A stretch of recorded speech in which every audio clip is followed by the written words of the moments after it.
¿Recordáis el último seminario? ¿No es así?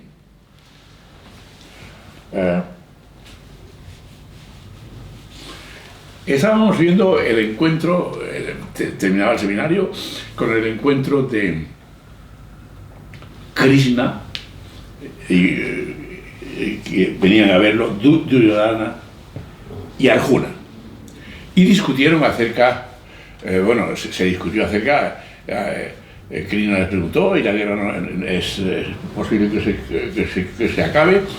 Pues no, hay la guerra. Entonces se planteaban ya las cosas como guerra abierta, ¿no? Pero lo que era interesante, y como seguía el seminario, y como yo iba a seguir el seminario, es viendo la reacción de todos y cada uno de los personajes en contra de la guerra. Y a pesar de eso, la guerra se va a hacer. Es muy interesante cómo eso está descrito en el Mahabharata, ¿no? Es decir, todos los personajes están contra la guerra. Hay una característica diferencial que es la actitud de los hombres, por ejemplo, Bhishma, Drona, y el rey incluso, Dhritarashtra, Krishna, que intenta que no haya guerra, Yudhishthira incluso le ofrece al rey una serie de posibilidades para que no haya la guerra. Sin embargo, hay un personaje, Duryodhana, que está muy firme en que haya la guerra, ¿no? O sea, que la guerra está determinada por un deseo de poder o de una aspiración en ese sentido, ¿no?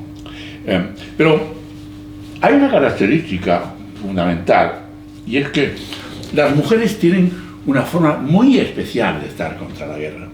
Y eso lo veremos tanto por parte de la madre de los Pandava, Kunti, como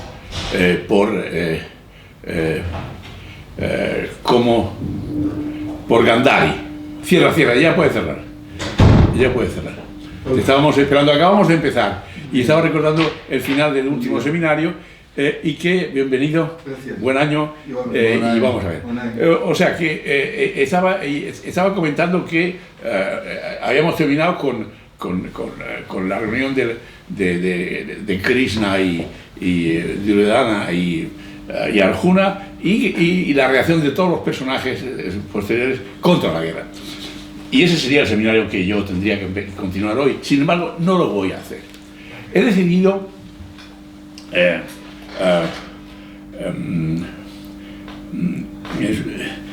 hacer unas reflexiones precisas sobre la hermenéutica ecológica y filosofía de la historia, hermética contra la violencia, de Teresa Oñate, porque por la vocación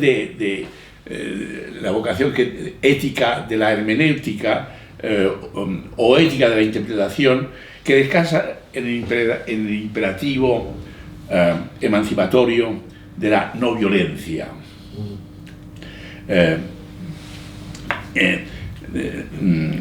Y Teresa dice que ese es el criterio de la posmodernidad, ¿no?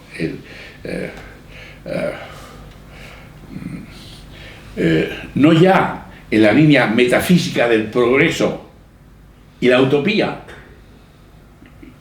la metafísica del progreso y la utopía, sino en la disolución de cualquier absoluto. Es decir, y esto es lo que es importante, y por eso es importante de hacer esta reflexión incluso en estos momentos difíciles que hay, donde hay tanto relativismo, o donde hay tantas diferencias y tantas cosas a tener que valorar. Y yo creo que una reflexión sobre la hermenéutica crítica nos puede ayudar en esos tiempos de dificultad y de problemas.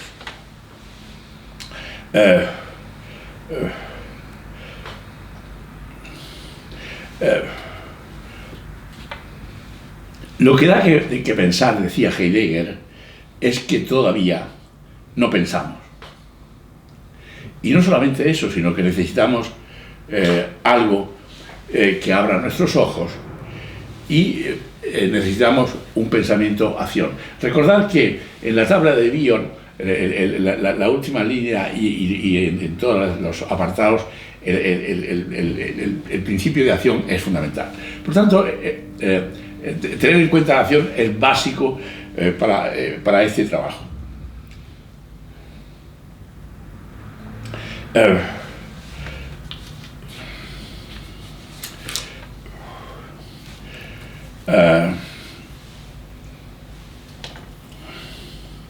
Y el pensamiento de acción es la verdadera arma del futuro y que está siendo tan necesaria en estos momentos.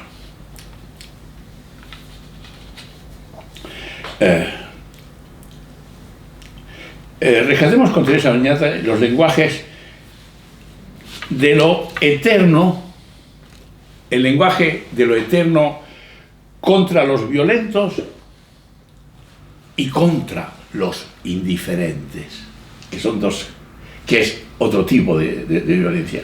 O sea, hay que rescatar el lenguaje contra unos y contra otros.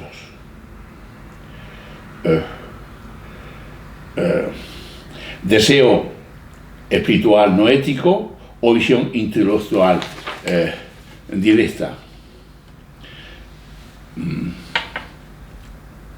Recibiendo una naturaleza sagrada, un tiempo eterno, una lógica del juego y la gratuidad del kairos o del tiempo pertinente, oportuno, incompatible con el vértigo del mundo violento, acelerado, del consumo y del progreso devastador.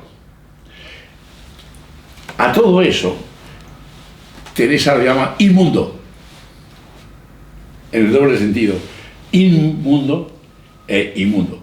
O sea, a toda esa situación básica. Un sujeto meramente psicológico, narcisista, patriarcal, que nada sabe del misterio. La posibilidad de salvación y de esperanza aquí y ahora, sin escatologías dogmáticas, brindando modos de pensar que ponen en juego a la metafísica, ponen en juego a los Auschwitz, los campos de concentración, las miserias cotidianas, a la apropiación del lenguaje y los lenguajes, al exceso de presente como objeto de consumo que olvida los pasados posibles, que no tienen piedad con otros futuros anteriores, que se relaciona torpe y violentamente con lo otro porque ni siquiera sabe que existe, ceguera y sordera hacia lo sagrado inmanente. Ya sé que esta palabra de sagrado inmanente te resultará un poco sospechosa. El lenguaje que utiliza Teresa está en relación con lo sagrado, con lo inmanente, con la religión, pero desde una forma de pensamiento hermenéutico, libre de todo dogmatismo y de toda superchería y de toda creencia vana. La hermenéutica crítica entra por la senda de la estética ecológica y de la otra filosofía de la historia. Los editores de este libro, de la estética ecológica, filosofía de la historia, hermenéutica contra la violencia, de Teresa Oñate, en el prólogo dicen lo siguiente. Se preguntan, ¿es un giro estético hacia otro modo de espacio y tiempo? Es decir, la hermenéutica crítica es un giro hacia otro espacio y tiempo. El modo de mirar la historia, resucitando a los muertos, a los vencidos, a los enmudecidos, a los pasados no dichos o no atendidos, intuyendo que el hombre sujeto no puede ser el alfa y el omega. Pero daos cuenta con cómo tienen en cuenta estos acontecimientos a los vencidos, el pasado, a los enmudecidos, a los pasados no dichos o no atendidos, etc. Sabiendo que la ibris o la desmesura de todas las violencias posibles se han llevado al extremo. Hay que desactivar ahora de raíz estas violencias, enfrentándolas desde, otra vez, ella utiliza palabras que son muy en relación con la religión, desde la piedad, sin contrarios de otros raciocinios. Y lo no dicho y no pensado quizá contiene, interpelando cosas que es cuestión de escucharlo. La violencia, la desmesura, el exceso aniquilador del hombre sobre los vivientes y sobre sí mismo, requiere del giro estético ecológico que enlaza con la inocencia eterna de la fisis del cuerpo. Daros cuenta qué delicadeza de lenguaje tiene Teresa. La inocencia eterna de la fisis, el físico. Tiene una inocencia, es inocente en sus manifestaciones. De lo indisponible, de lo autolegislado, del logos, que es enlace amoroso y profundamente político. El logos tiene esas características. En el cuidado de la comunidad o de la ciudadanía, tan necesario hoy día con el asunto de la pandemia. Y también cuidado de sí, no solamente cuidado de los demás, sino cuidado de sí. La hermenéutica ecológica acoge, escucha el clamor callado de la condición sagrada de la fisis. O sea, la fisis, el cuerpo, tiene una condición sagrada. Te miro a ti porque tú sospechas lo sagrado, lo divino, Dios, etc. Pero esto tiene otra característica de mayor profundidad, de mayor hondura, de mayor comprensión. La hermenéutica ecológica acoge y escucha el clamor callado de la condición sagrada de la fisis, tras hacernos cargo de la inmensa violencia que genera la actual barbarie ejercida sobre la vida, sobre la tierra celeste y sobre todas las culturas vivas, espirituales del planeta. Es una lucha feroz contra esta palabra que hoy nos trae Teresa, el inmundo. Es una lucha feroz contra lo inmundo, o contra lo impresentable, o contra lo que no se debe hacer, etc. Señalan finalmente los editores de este libro que este trabajo sería imposible, y los cito porque por las cosas que ellos citan, sería imposible sin la comunidad, sin el amor, sin las pasiones alegres de Spinoza. La alegría es una pasión, dice Spinoza, por la que el alma pasa a una mayor perfección, mientras que la tristeza, por el contrario, es diferente. Por tanto, se necesita, una de las cosas que se necesita sería las pasiones alegres de Spinoza. Sin el amor intelectual, que nunca será erudición y que ninguna tecnología podría alcanzar. Imposible también sin la incompatibilidad alegre de que otro mundo es posible. O sea, aquí incluye otra vez este lenguaje de Spinoza, ¿no? La intuición brava y alegre de que otro mundo es posible. Es decir, de que hay que enfrentar las cosas con alegría y con positivismo. En un lugar abierto de la verdad, por la amistad, la alegría, el bien común y la participación creativa. Una intuición que pertenece a la noética sagrada, sin dogma, sin sumisiones, ni supersticiones, abierto por Teresa Oñate hacia el lugar del acontecer del espacio-tiempo histórico,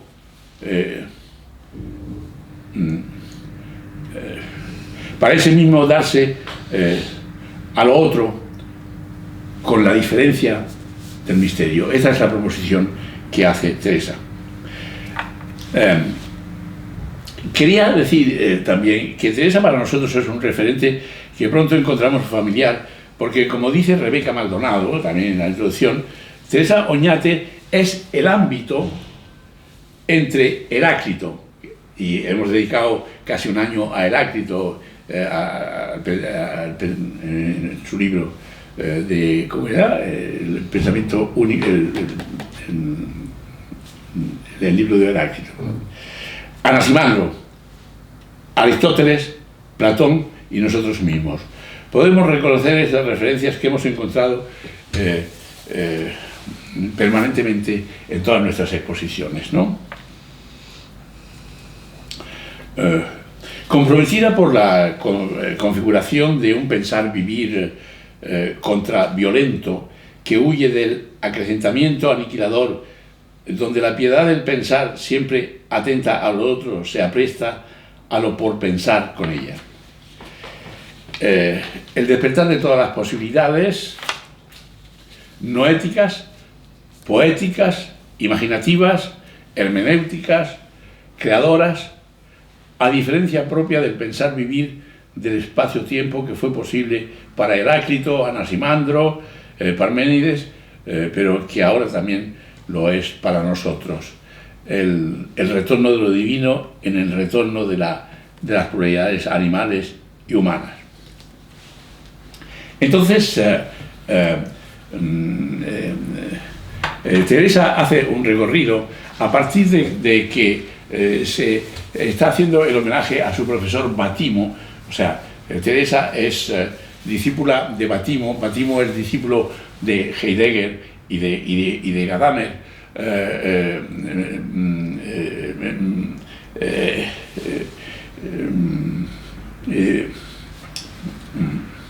Gianni Batimo es un hermeneuta, ¿no? Y su hermenéutica es la hermenéutica, su pensamiento es el pensamiento débole o el pensamiento débil, ¿no? Teresa dice de su maestro: mi maestro Gian Batimo, nietzscheano, heideggeriano, posmoderno, por cuyo discurso atraviesa y late la memoria mejor del pensamiento filosófico europeo, y en cuyo centro yace la misma llamada, siempre la misma insistencia. La llamada, y daros cuenta, ella utiliza un lenguaje un poco especial, un poco sensible, un lenguaje femenino, un lenguaje exquisito. La llamada del fuego de la humildad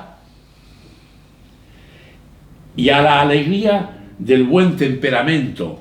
¿Cómo incluye la alegría que hemos dicho antes? ¿Cómo se llama? La alegría ¿de quién?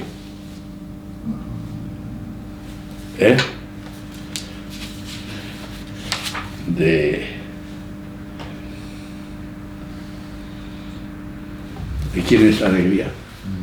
¿De qué filósofo es? ¿De Spinoza? De Spinoza. ¿Estamos? O sea, pero ella lo incluye aquí: fuego de la humildad y la alegría del buen temperamento, a la pasión encendida por los derechos de la no violencia y por el eros cívico del lenguaje común de una cultura culta, solidaria, social, que sí se sabe, por fin, estética, y sí se sabe interpretación y obra de arte. Crítica e interpretación debilitada, es una crítica y una interpretación debilitada, porque este es el pensamiento de Batimo, de todo poder óntico, cósico, impositivo, demasiado humano, y de toda apariencia de bien pensante, encubridora de la barbarie ilimitada de los cultos sujetos burgueses.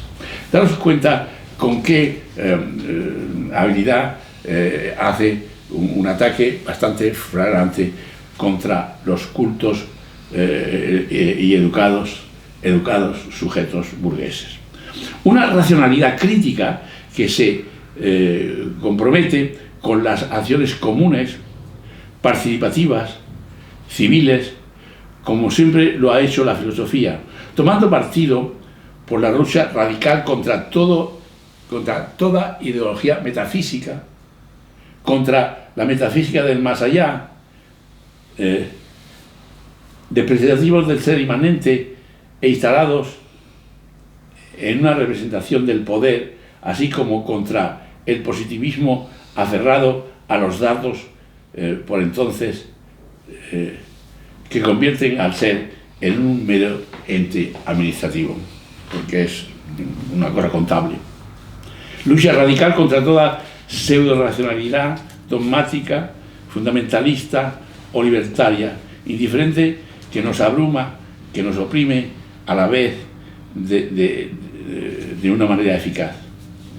Pone la razón, tomada como un intensivo al servicio instrumental, tratando el dominio global como de los pequeños intereses particulares disfrazados de argumentos excluyentes, los de los tecnócratas especializados, los políticos, los profesionales, los científicos esotéricos, los académicos incontables o los plutarcas. Es en favor de todos esos que trabaja la sociedad, entre otros muchos mercaderes.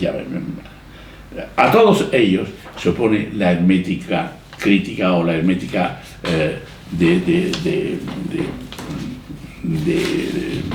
Batimo, a través de la praxis de una racionalidad libre, ligera, honda, comprometida con los más débiles y con la creatividad. Y la inocencia a través del porvenir del espíritu. La inocencia del porvenir utiliza una serie de palabras para que cada contexto intelectual o espiritual tenga un sentido profundo. La creatividad y la inocencia del porvenir del espíritu. Somos hijos de Nietzsche y pertenecemos al linaje de la espiritualidad libre.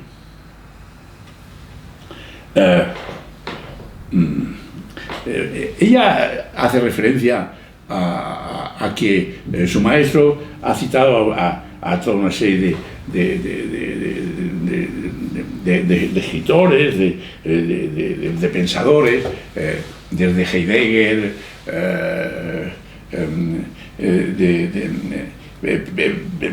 los presocráticos. Ha citado prácticamente Platón, Aristóteles, etcétera, etcétera. Su maestro ha citado a todos esos. Y dice, pero ella se acuerda que no ha citado a un personaje que ella llama Scheler. ¿Por qué cita ella aquí a Max Scheler? Ella cita a Max Scheler con un libro que se llama Esencia y forma de la simpatía. De la simpatía estoica, porque es una forma de incluir un elemento más, porque la hermenéutica crítica intenta coger aspectos intelectuales, aspectos emocionales, aspectos de riqueza intelectual, la esencia de la forma de la simpatía estoica, con interpretación del logos que vincula entre sí a todos los seres que son vivientes y que es reconocida como modo excelente, como bien ontológico modal y no formal, ahí donde se dé, es decir, en las acciones que se da, confiriéndoles la índole de ser comunicativas, productivas, como pasa en los personajes griegos. Lo que es interesante es cómo ella coge este personaje, porque incluye un concepto que es útil, que es rico, y cualquier concepto que es rico y conecta con la simpatía, conecta con la alegría de Spinoza, conecta con la alegría de su propio maestro.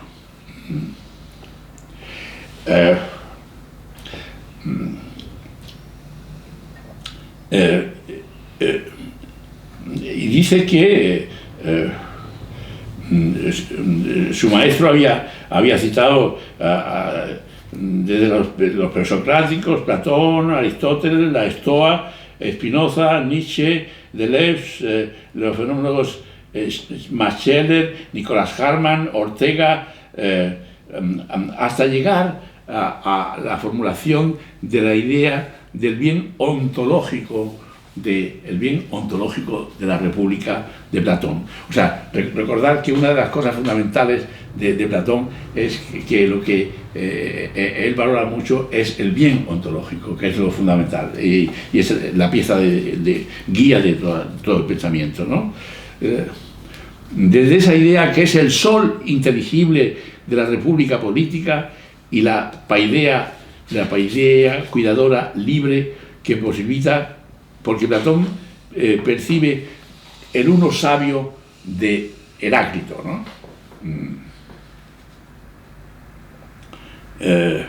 Así como la misma idea ley del ser individual de Parménides en su nueva formulación del bien, más allá de la forma, una excelencia modal intensiva. Daros cuenta cómo va buscando excelencias, aretes, modos de ser profundos, cultos, ricos, significativos, útiles, ¿no?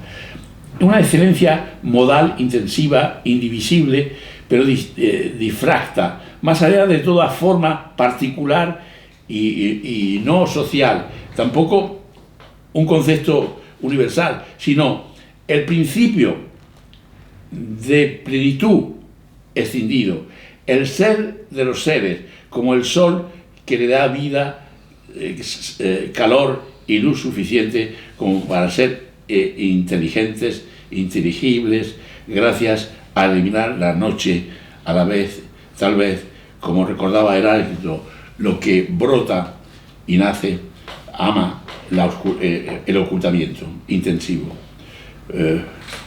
Para una participación común en el bien uno, no moral, y esto lo aclara constantemente, participación en el bien, sino ontológico.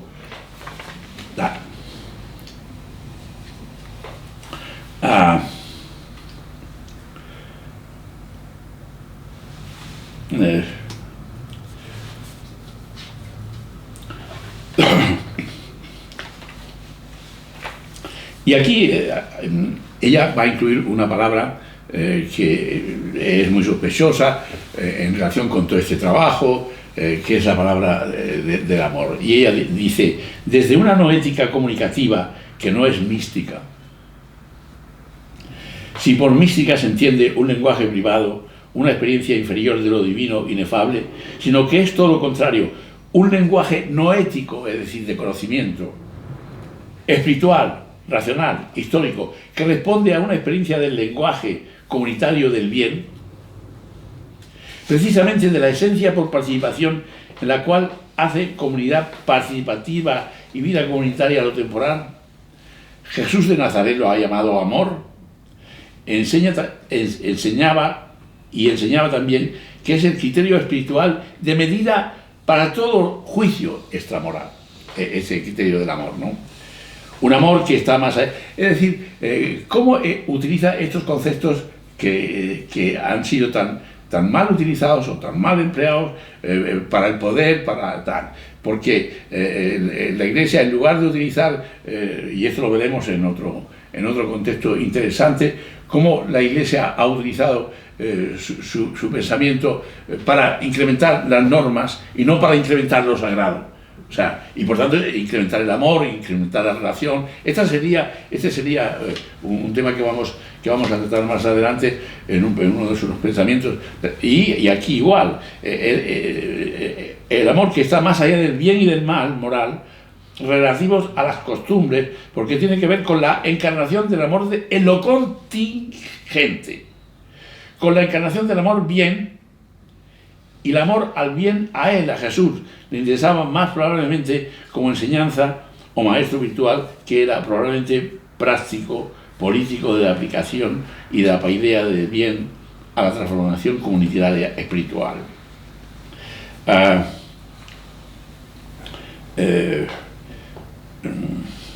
La hermenéutica del amor al bien y a lo divino mismo, cuya praxis comunitaria produce las sociedades abiertas, libres, regidas, esto es lo que ella busca, una sociedad libre, regidas por la interpretación indiscutible del sentido de la ley común, pero siempre desde la piedad y el amor. Otra vez utiliza palabras que son muy sospechosas, la piedad y el amor.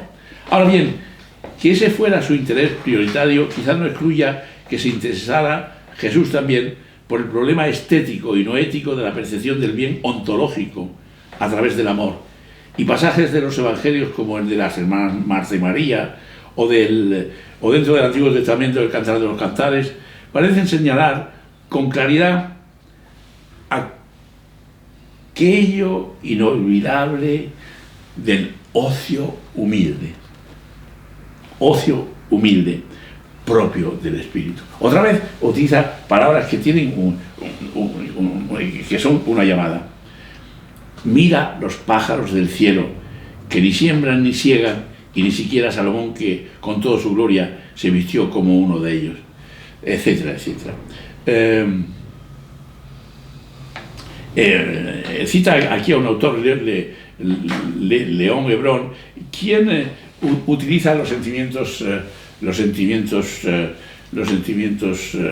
alegres de Spinoza, el amor, la amistad, la simpatía, es la condición no ética de posibilidades de la percepción de los valores.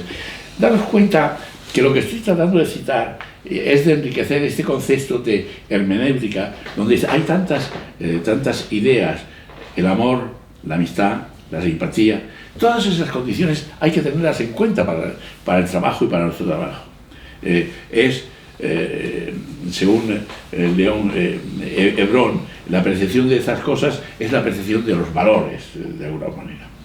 De ahí la fascinación de esa otra belleza.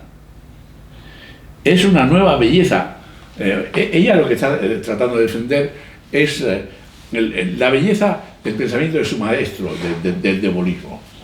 Y entonces habla ahora de esa belleza. ¿Cómo es esa belleza? Es una belleza del demonismo hermenéutico trágico que emana de la querida persona de Gianni Battimo. No la belleza vulgar del poder o de la salud, esa que se compra con el dinero, como si nosotros no perteneciéramos ya desde antiguo a la ontología de la excelencia del amor. Nosotros pertenecemos a la ontología de la excelencia del amor. No la belleza vulgar, prepotente, impúdica, sino esa otra belleza estremecida, rota, que resplandece a través de las heridas de la diferencia. La belleza que débilmente se opone a la violencia descomunal del mundo, a la barbarie indiferente del mundo, con todos los recursos espirituales de la gracia, vibrando de fragilidad, temblando, conteniendo el pavor escénico, pero con la firmeza y la pulcritud insólita de la potencia de lo marginal. Qué belleza, ¿no? De lo mudo, volcado desde siglos en la hondura del lenguaje. Lo mudo está volcado en lo hondura del lenguaje, con la confianza puesta en que la potencia del estertor del dolor de los invisibles excluidos se hará patente.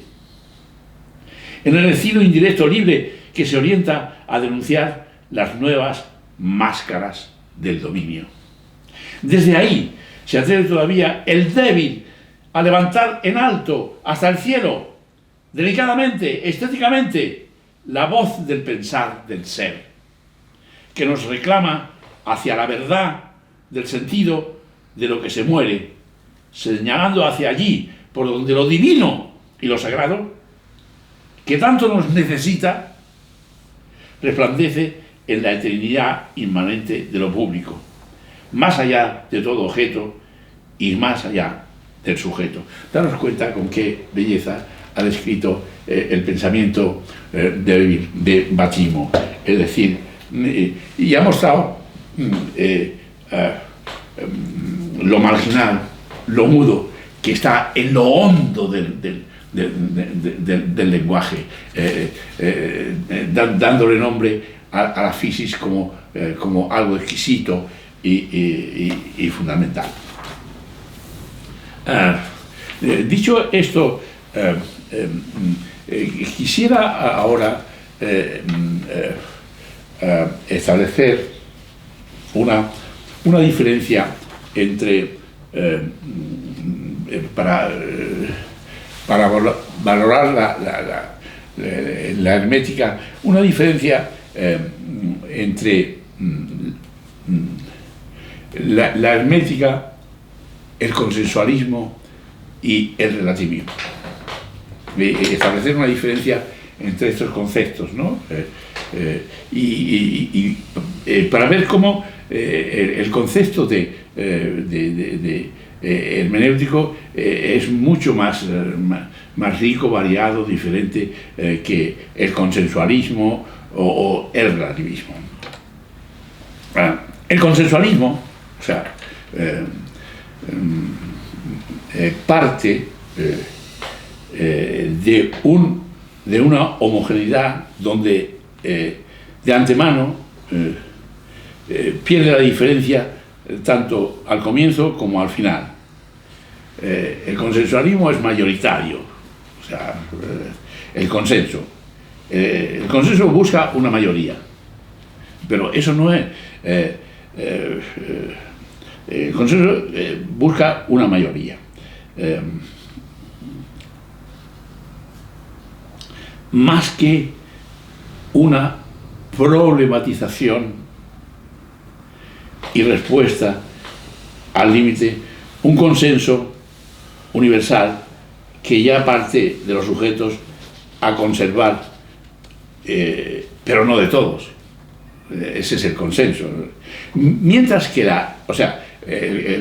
queda claro la idea, el consensualismo es ponerse de acuerdo, pero sin problemas. O sea, por tanto, admitiendo dogmas, admitiendo principios, admitiendo mandatos, siendo borregos, etcétera, etcétera.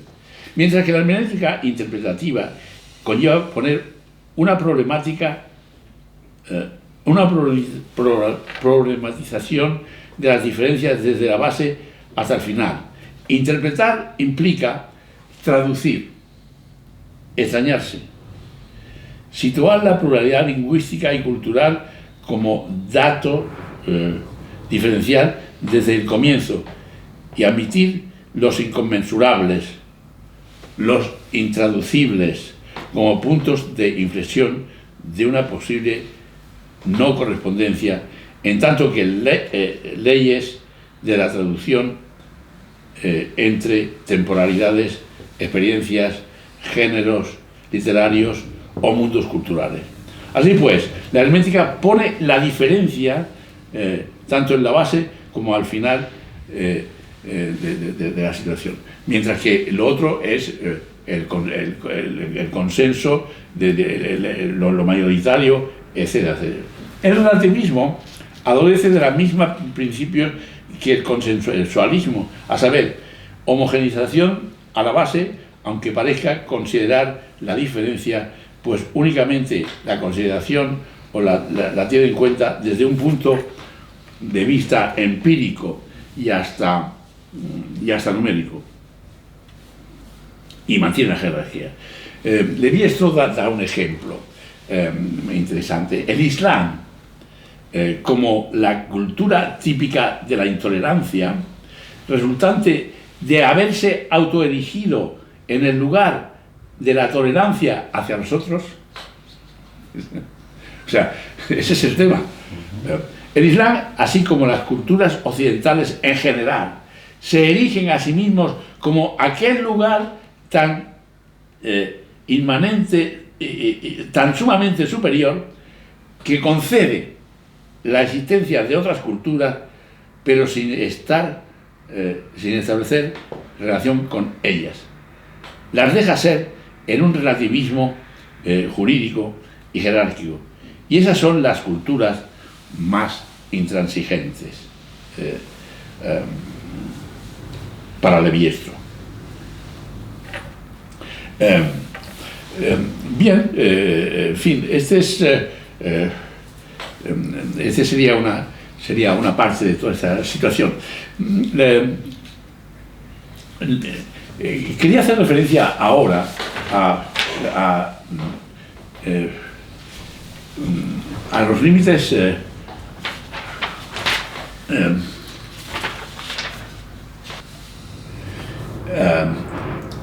después del consensualismo. Quería referirme a los límites y al criterio de la hermenéutica en el logos heracliteano. Aquí ella cita, vosotros conocéis porque lo hemos visto, todos los principios del... ¿Dónde está? En Razón Común de Heráclito, habíamos visto todos los aforismos, son uno por uno. Ella dice que ella cita unos cuantos aforismos en relación con la hermenéutica. Los aforismos que ella cita son: todo lo gobierna el rayo. Recordáis que lo habíamos visto en un momento. Uno, lo sabio único, quiere y no quiere ser llamado con el nombre de Zeus. El tiempo, Aion, es un niño jugando a las tres en raya, donde el niño es un rey. El pueblo, y aquí también es muy claro, el pueblo debe pelear por su ley como por sus murallas. El pueblo debe pelear por su ley como por sus murallas. Es necesario sofocar la desmesura. La ibris, más que un incendio, hay que contener la desmesura o la ibris más que un incendio, porque es muy peligrosa. Y la última referencia que hace, como polvo esparcido al azar, es el más hermoso, el cosmos. Bueno, el consensualismo y el relativismo no deben excederse ni extralimitarse, no deben incurrir en desmesuras ontológicas, tienen que volver a aprender prudentemente cuál es su sitio, que pertenece al ámbito de los dogmas, las opiniones, las costumbres, y ahí están bien. Pero en cuanto intenten aplicar al ámbito de lo ontológico, el cual desconoce o cierran o desprecian, se revuelven tan perentoriamente ignorantes como todo intento violento de establecer por la fuerza una pseudo diferencia, un pseudo límite, una pseudo ley. El límite, o sea que cuando el consensualismo y el relativismo intenta imponerse, no tiene razón de ser y de funcionar.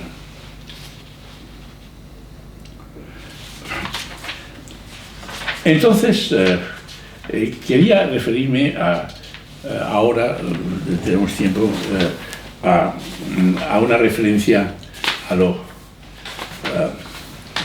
lo religioso, ¿no?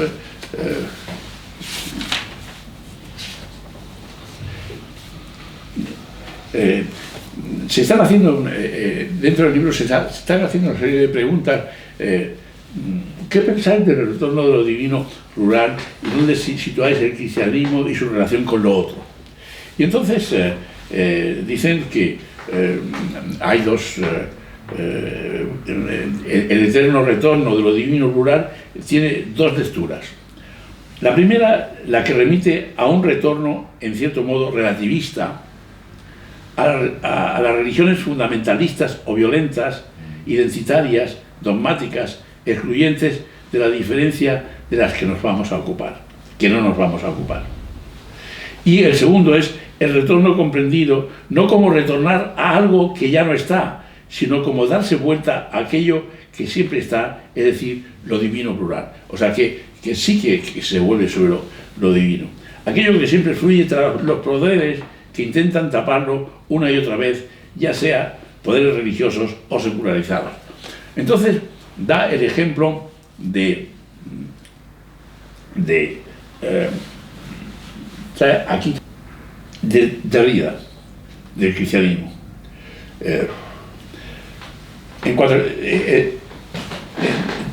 Dice Teresa que en cierto modo estaríamos de acuerdo con Derrida, por ejemplo, en aquel texto cuyo aprecio apareció en el libro colectivo de conversaciones de Capri, de Gadamer y Battimo, que se llama La religión. El cristianismo tiene doble cara. Y esto sirve para ejemplificar toda la situación de la religión en torno a la hermenéutica. El cristianismo tiene doble cara, como todas las religiones. Por un lado, encuentra la potencia de lo divino, y por otro, el poder de sus dogmas. El cristianismo, como cualquier otra religión o pensamiento, si se deja arrastrar por el poder, él mismo se convierte en poder. Y no deja entonces de impedir, interceptar u obstruir lo divino que aún conserva, pero niega mientras se instala en legislar costumbres o poderes. Este es el tema. Por el contrario, si hace caso, por así decirlo, y se da la vuelta hacia su fondo religioso o a su superficie, para decirlo con Deleuze, entonces sí hace retornar lo divino. Así se muestra como resistencia a todo poder a favor de la potencia creativa, productiva, de lo divino, indisponible y frágil. Bueno, ese sería un poco el ejemplo que ella da. Pero para ilustrarlo en toda su riqueza, ella da un ejemplo muy interesante en la práctica cotidiana, un ejemplo que es de su maestro Battimo. Hay un texto apasionante de Battimo donde esta percepción estética y ética del catolicismo secularizado aflora con bastante sencillez. Nos referimos al escrito ornamento y monumento, que según creemos recordar aparece en el fin de la modernidad. Lo que Gianni Battimo relata allí nos evoca la experiencia de un paseante católico posmoderno que una mañana de domingo entra en una iglesia. Se está celebrando la misa. Él recita el Padre Nuestro y el Credo con los demás, pero no está pendiente de la literalidad escrupulosa ni de las palabras y las creencias que las oraciones contienen. Está más bien con la atención distraída, que diría Walter Benjamin, pensando a la vez en la música de una fuga de Bach que suena al fondo y disfrutando la contemplación de una hermosa Madonna con el niño Jesús. A la vez siente el perfume del incienso y se alegra cuando los feligreses se dan entre sí y le dan a él la mano, dándosela mutuamente la paz. Entonces se siente miembro de esa comunidad donde se alberga lo sagrado. Canta en la comunión con los demás una estrofa litúrgica, conocidas que le recuerdan el lago y las barcas donde Jesús andaba sobre las aguas, Reunían los primeros discípulos con vocación de apostolado, los primeros pescadores de almas, siente un cálido bienestar y se emociona con austeridad piadosa ante esa rememoración hermenéutica de la encarnación, diríamos nosotros. Luego se va, antes de que la ceremonia termine, y da un paso por las calles de la ciudad. Daros cuenta de qué manera este hombre, por una parte,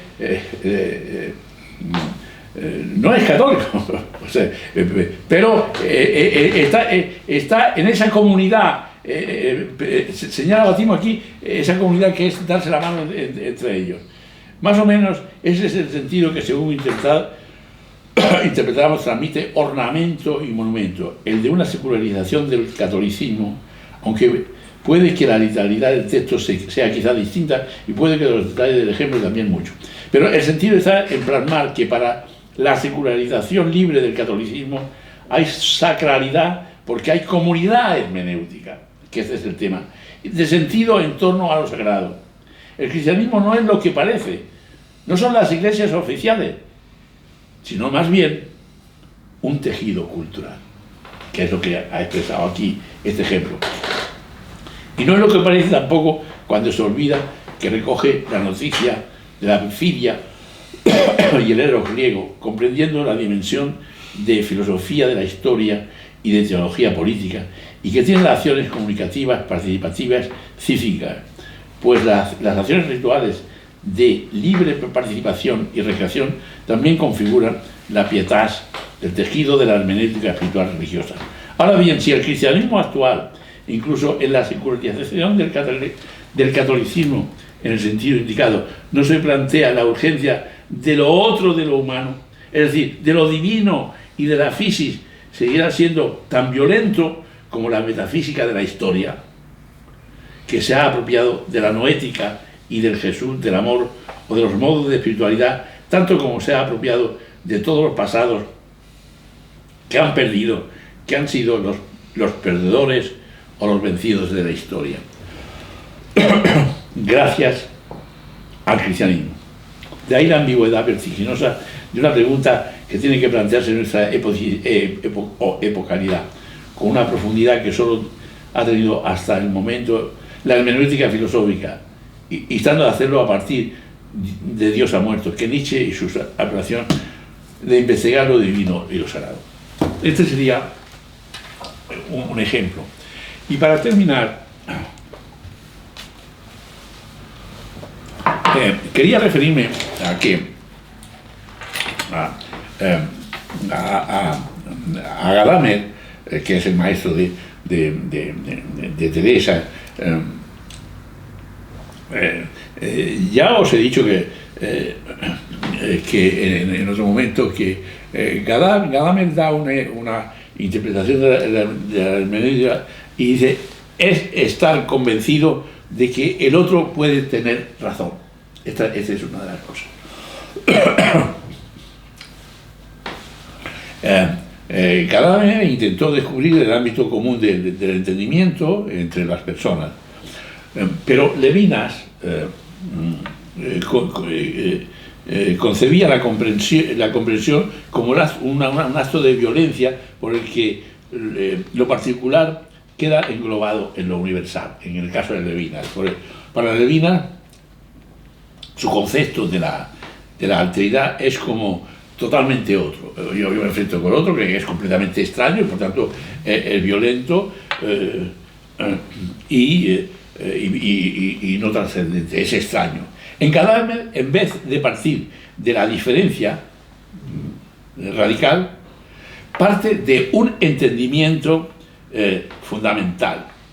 Siempre presupone un cierto acuerdo, mientras que Levinas amplía la hermenéutica de Gadamer con su encuentro con lo otro, como lo otro originariamente prevalece,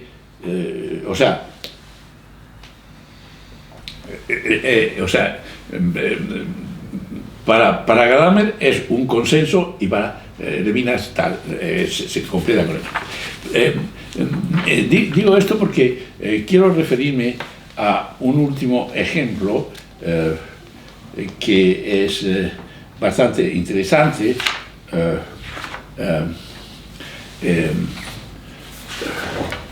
en el que Gadamer expresa lo que es la hermeneutía.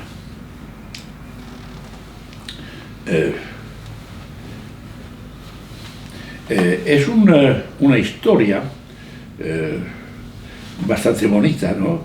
Que él cuenta en algún lugar, seguramente en el estado oculto de la salud, para ilustrar la no violencia implicada por la verdad de la hermenéutica contra todo literalismo trasladado al ámbito de la interpretación. Para dar una imagen a su apuesta radical en cuestión de toda literalidad en el terreno del sentido y su justa defensa historiográfica de preservar con el máximo cuidado los significantes literarios de la documenta y la monumenta transmitidos, recreados por la pietas del logos hermenéutico, cuenta Gadamer en este texto que un psiquiatra daba un paseo de reconocimiento rutinario por las salas de un manicomio, cuando al pasar por delante de un hombre que pescaba peces en una bañera,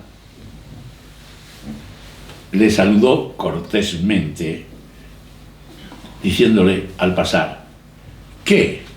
¿Pica? El hombre se volvió hacia el doctor. Estaba furioso y le increpó con toda clase de improperios despreciativos, corrigiéndole así: lo que hay que aguantar, hay que ser completamente imbécil. ¿Es que no ve que esto es una bañera?, le dijo el loco. Ante el cual, sigue Gadamer narrando, aquel médico se alejó con lágrimas en los ojos y se le veía de espaldas, moviendo suavemente la cabeza de un lado a otro, mientras se decía con profunda tristeza a sí mismo: verdaderamente, este hombre sí que ha de estar gravemente enfermo. Eso lo decía el psiquiatra. Pero de él, ¿no? ¿Eh? De él, ¿no? De él, No, lo tenía que decir de él, ¿no? No. Lo tenía que decir de él. Lo tenía que decir de él, pero... Exactamente.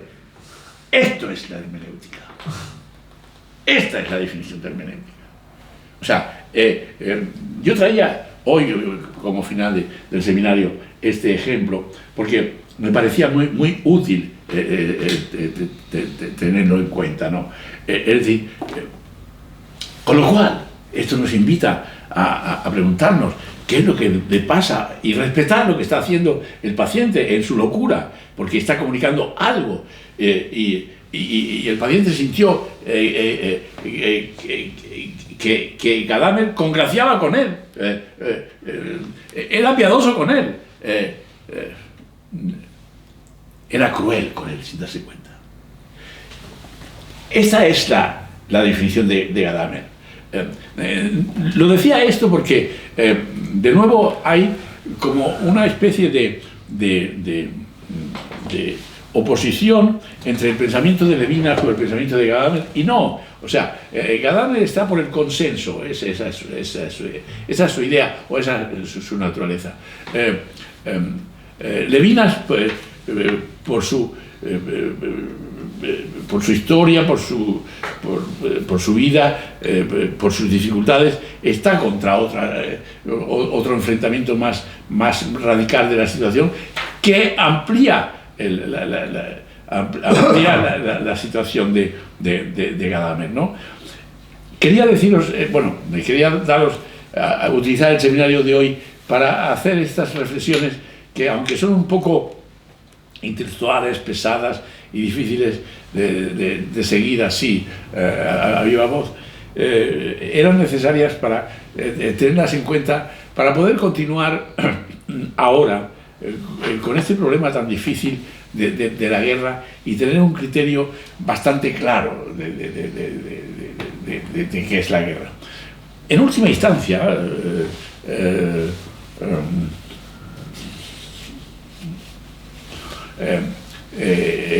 o en primera instancia, este seminario empezó por una citación de Bion, de Krishna y Arjuna en Memorias del Futuro, donde Krishna trata de empujar a Arjuna a que pelee y a que luche. Es como una especie de contradicción, pero lo que surge de allá no es vano, es todo un tratado y un pensamiento muy específico, ¿no?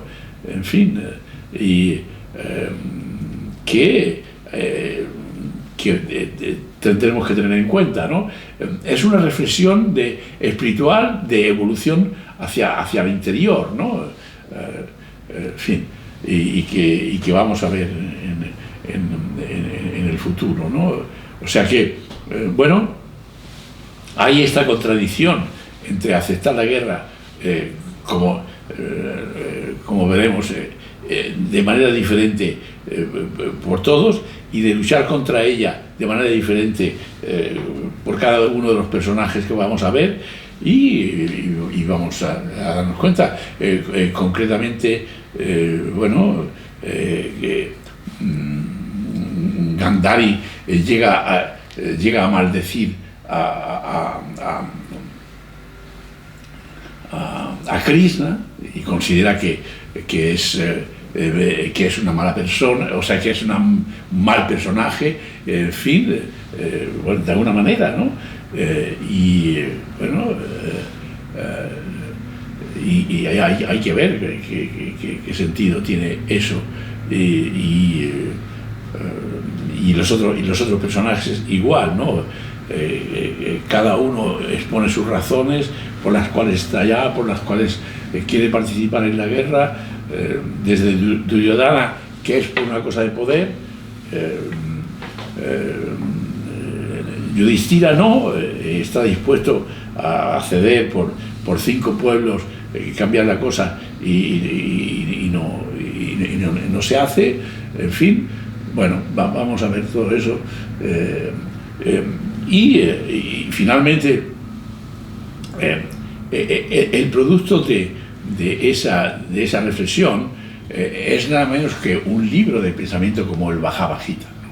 O sea que ese momento de lucha, por participar en la lucha o no, da lugar a la producción de un pensamiento espiritual y filosófico, que es todo un tratado de espiritualidad y de evolución personal y en fin. Bueno, ahí lo dejamos hoy con esta reflexión sobre la hermética no violenta y el lenguaje tan exquisito que utiliza Teresa en cada momento, ¿no? En fin, recordar las palabras que ha utilizado para hablar de la fisis, de la inocencia del cuerpo, de la belleza de la filosofía de Batimo, etc. Y nada más. Hasta el próximo día.